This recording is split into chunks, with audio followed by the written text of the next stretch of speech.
Okay, I'm just recalling how when I was at the halfway prison house, this inquisitioner working there, and she was the most compatible inquisitioner with me that I ever experienced, and the reason was she was the daughter of two university professors at the University of West Virginia in Morgantown, West Virginia. So West Virginia is a coal mining state, okay? And I don't know, I would imagine Morgantown is surrounded by coal mines. And so who are the people this girl went to school with? This inquisitioner? She went to school with the kind of people that I'm related to. In fact, my own father was a coal miner, I find out. I'm pretty sure. I don't have scientific proof, but man, I'm over 98% sure on this.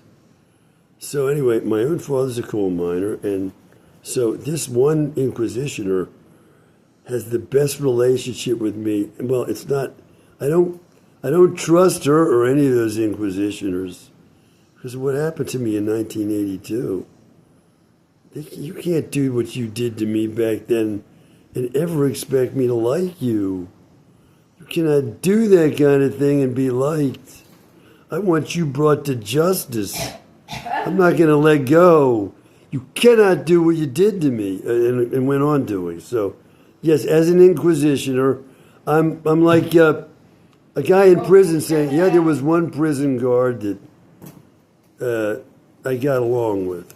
Actually, I saw a Japanese special, and one of the prisoners in American prison in Japan, he was a Japanese being held by Americans for war crimes against Americans during World War II.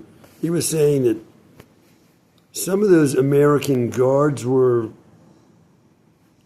friendly, and that he could talk to them a little. Does that mean he liked them and wanted to be friends? No, he just saying that among that kind of person, there were some less nasty, let's say, to the prisoners and more easy to get along with. Now, this one inquisitioner, she said to me one day, Albert, don't be a slut, man. Don't be a slut, man, Albert, okay? First of all, I had never heard that before. Slut, man? There is such a thing? Okay. No, I don't want to be one. So, but was I thinking, why would she even say that? Why would she say that? Just out of the blue, okay? And then I'm reminded.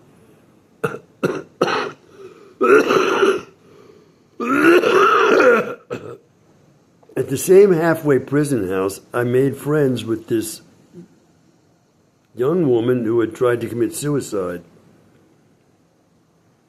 and survived because her stomach had been pumped and she'd been saved. And so she's the one who took me to start working with deaf people. She's the one who said, Albert, here, why don't you do this job I'm doing? You'll be great at it. Come on. Working with the deaf. I said, working with the deaf. And the result is, there's my deaf wife over there. I ended up marrying a deaf woman.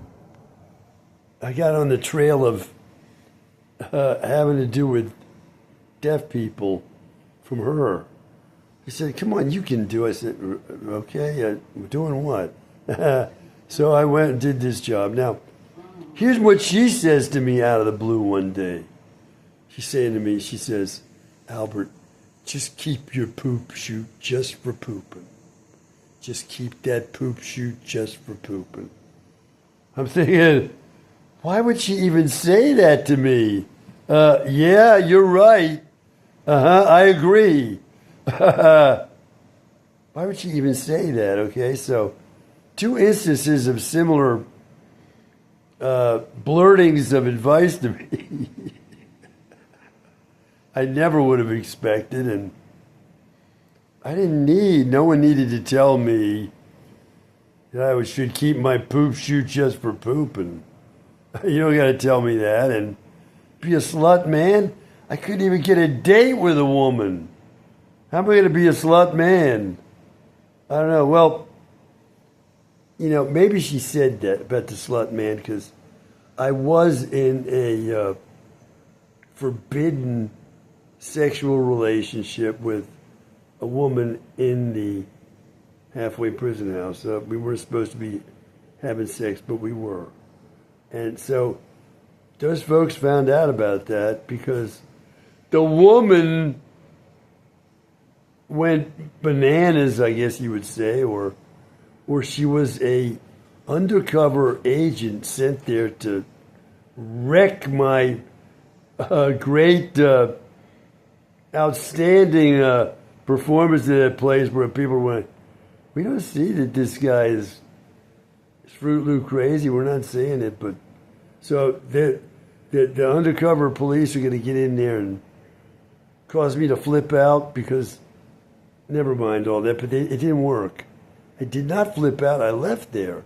Now, since I'm on this subject, there should have been great. I mean, to say, okay, he's going out. You're telling him not to. He's going to go out on his own. We did it. We betrayed him in there with our agent. And now he's going to go out on his own. He's going to be back in the state mental prison in no time, which is what the inquisitioners at the halfway prison house were telling me. Do not go to Gallaudet, Albert. You have no future in sign language. Do not go there. Do not live in Washington, D.C. You're set up here. You go down there and you're going to be back at the state mental prison. I've seen it happen, Albert, over and over. Do not do that. And how about this, Albert? How would you like to have an apartment for life? You never have to pay any rent. You don't have to have a job. You don't have to have friends. You don't have to get married. And the apartment is yours for life. All you got to do is meet with our inquisitioners on a regular basis. I'm supplying more than I remember I was told, but how many times per week? Like once a week for life. Just meet with our inquisitioners and you can have that apartment for life, Albert. You want that? I said, no. No, I'll get my own apartment. No, I can find a job, whatever. No, I don't want that. So this is a woman who said that to me. Albert, you can have your own apartment. And she says also, Albert, don't be a slut man. Now, as I say, well, I was in a relationship with that woman, but that made me a slut? I don't see how. I don't. Maybe she thought that that's what I was doing. Well, actually, now that I think of it, that relationship I had with the Nazi concentration camp survivor, 27 years older than I was, essentially was a boy toy for her. So I was a slut man for her, let's face it. And the reason I say that is because she could have stayed friends with me.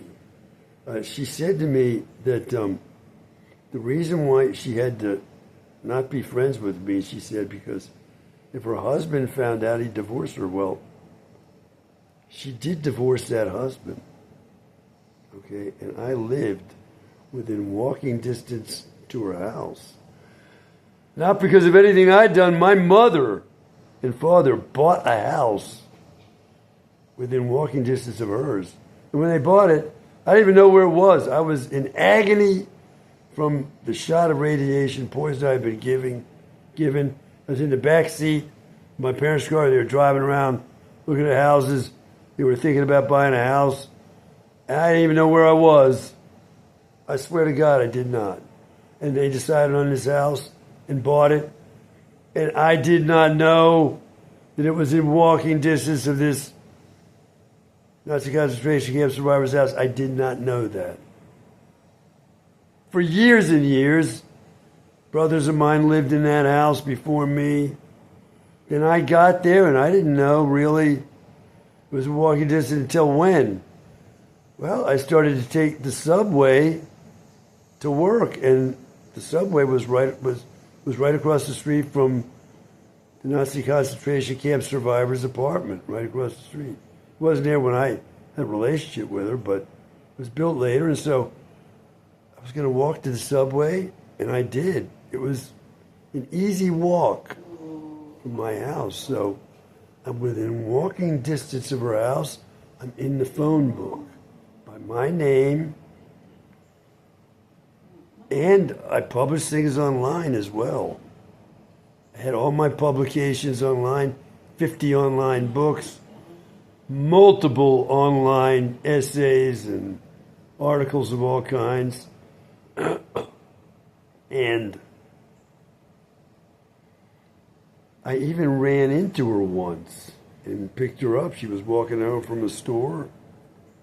I stopped and said, "Hey, I'll drive you home. Come on."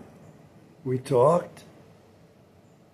She wanted to be friends. I mean, she didn't say that, but we didn't.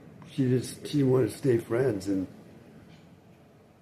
she divorced, and she was in walking distance, and my name was all over. She knew where my parents lived. She would have easily been able to see where I lived within walking distance of her house. Did she contact me after she divorced? No. So what was I? I was a boy toy for her. And she did say at the time, she was saying, "What are you doing for sex?" This was her way to start a relationship with me. It was a sexual thing she wanted, not me. As I keep on saying, I wrote her a letter saying, "Okay, let's have this relationship, but I'm in this to learn about love." I said that in writing. Just like I wrote a letter to the lady who accused me of harassing her, took me to court and won, with my own father there accusing me, my parents accusing me of being crazy, and I'm convicted on that basis. And I wrote her a letter saying I was involuntarily committed on a fraud by my parents. It's a lie what happened to me. And I was given this shot, set me on fire for 2 years. I told her those things. Did I get any help? No. Did I get love and friendship from the Nazi concentration camp survivor? No. I was a boy toy, and for the other woman, a harasser. Well, I didn't intend this note to go this direction, but I'm not sure. What did I start out saying? Put this on pause, try to remember. Oh yeah, I got 2 pieces of advice, unwanted advice. An inquisitioner at the halfway prison house said to me one day, unexpectedly out of the blue, "Don't be a slut man, Albert." Couldn't even get a woman to go out with me. And let me add to that when I did ask this one woman out, she had bipolar disorder. I asked her out. She agreed to go. We were going to meet somewhere. I went to meet her. She didn't show up. So I came back to the halfway prison house. And this particular woman who gave me advice about don't be a slut man, she says to me, "What happened?" I said, the woman didn't show up. So she says to me, this is the woman from Morgantown, West Virginia. She says, "Call her up, tell her she's a fucking bitch and you never want to see her again as long as you live." I said, "You're telling me to say that to her?" She said, "I'm right here, call her up." I'm not going to do that. She said, I want you to call her up, tell her exactly what I said. So I did. So she told me, "Don't be a slut man." And this other woman who's the one who led me to deaf people. She's the one who led me to start working with deaf people, and there's my deaf wife over there as a result. How many years later? That was around 1988. So I started into deaf culture, deaf community, 1988. It's now almost 40 years later. Well, she says to me unexpectedly one day, Albert, keep your poop chute just for pooping. That's right, Albert. Just keep that poop chute just for pooping. You're right. Well, I remembered what I started talking about.